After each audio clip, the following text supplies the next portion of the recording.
اور اس قدر سجدے کروں کہ آنکھیں اندر کو دھس جائیں اور عمر بھر خاک پھانکتا رہوں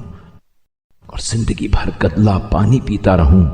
اور اس اثنا میں تیرا ذکر اتنا کروں کہ زبان تھک کر جواب دے جائے، پھر شرم و حیا کی وجہ سے آسمان کی طرف نگاہ نہ اٹھاؤں تو اس کے باوجود میں اپنے گناہوں میں سے ایک گناہ کے بخشے جانے کا بھی سزاوار نہ ہوں گا۔ اور اگر تو مجھے بخش دے جبکہ میں تیری مغفرت کے لائق قرار پاؤں اور مجھے معاف کر دے جبکہ میں تیری معافی کے قابل سمجھا جاؤں تو یہ میرے استحقاق کی بنا پر لازم نہیں ہوگا اور نہ میں استحقاق کی بنا پر اس کا اہل ہوں، کیونکہ جب میں نے پہلے پہل تیری معصیت کی تو میری سزا جہنم طے تھی، لہذا تو مجھ پر عذاب کرے تو میرے حق میں ظالم نہیں ہوگا۔ اے میرے معبود، جبکہ تو نے میری پردہ پوشی کی اور مجھے رسوا نہیں کیا اور اپنے لطف و کرم سے نرمی برتی اور عذاب میں جلدی نہیں کی اور اپنے فضل سے میرے بارے میں علم سے کام لیا اور اپنی نعمتوں میں تبدیلی نہیں کی اور نہ اپنے احسان کو مقدر کیا ہے،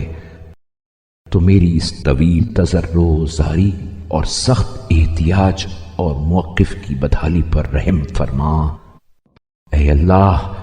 محمد صلی اللہ علیہ وآلہ وسلم اور ان کی آل پر رحمت نازل فرما اور مجھے گناہوں سے محفوظ اور اطاعت میں سرگرم عمل رکھ اور مجھے حسن رجوع کی توفیق دے اور توبہ کے ذریعے پاک کر دے اور اپنی حسن نگہداشت سے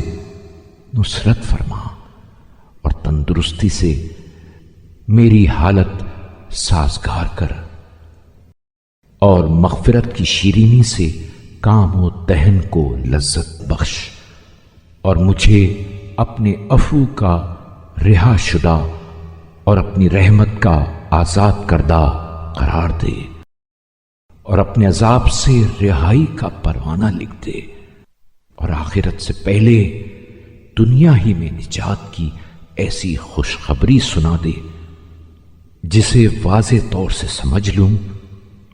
اور اس کی ایسی علامت دکھا دے جسے کسی شائبہ ابہام کے بغیر پہچان لوں اور یہ چیز تیرے ہمگیر اقتدار کے سامنے مشکل اور تیری قدرت کے مقابلے میں دشوار نہیں ہے۔ بے شک تیری قدرت ہر چیز پر محیط ہے۔